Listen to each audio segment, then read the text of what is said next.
All right, the Jaguars have officially wrapped up training camp practice number 5. I'm Jamal St. Cyr alongside our News4Jags summer intern, Cole Implet. Cole's been hanging out with us at practice so far through training camp, having fun. A lot of stuff going on.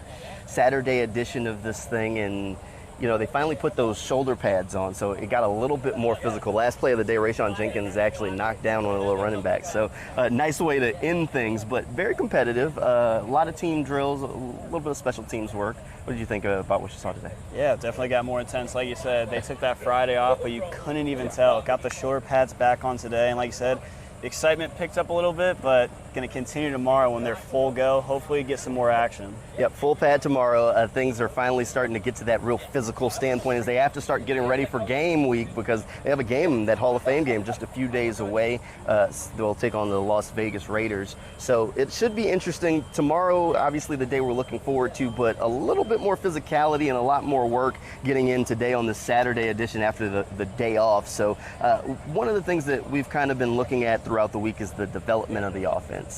Not a whole lot of creativity, but a whole lot of run game work today from the offense since they finally could get a little bit more physical. I think the defense kind of won the day in a lot of those reps, closing up a lot of those lanes on that offensive line, or a lot of those running lanes. Oh, I'd definitely say so. They were just, like you said, coming out there very physical today, and just obviously we'll get more of a taste tomorrow, but there's only so much you can do without the pads, but even so, the defense showed up today, and they definitely created some mayhem. Yeah, so I'll give the defense 2 days in a row since they actually won Thursday's practice before the day off. So today I'll give the defense that as well, since they did a whole lot of work against the ones, against the twos or threes for both sides of the ball, so not a whole lot of one-on-one work.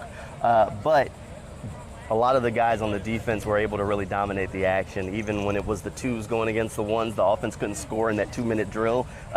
We'll get to why in a second, but that's definitely a tip of the cap to the defense for today. Oh, definitely. And just like you said, you can only do what's in front of you. That's it.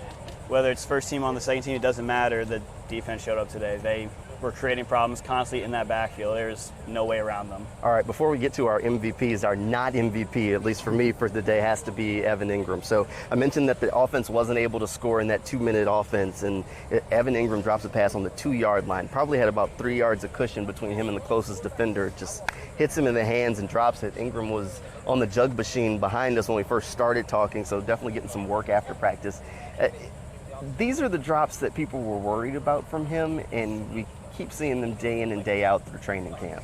Yeah, and you know, Giants fans are a little used to that. Yeah. You know, no new surprises there, but you know, he'll have some good days. He'll come out, he's running his great routes, and then he'll catch some really good passes, and then you have these give-me's that in the end zone, you got to bring him in. It's at the end of the day, it's that simple. You have to be able to catch those. All right, let's do our MVPs, Cole. I know your MVP's on the defensive side of the ball. Who you got?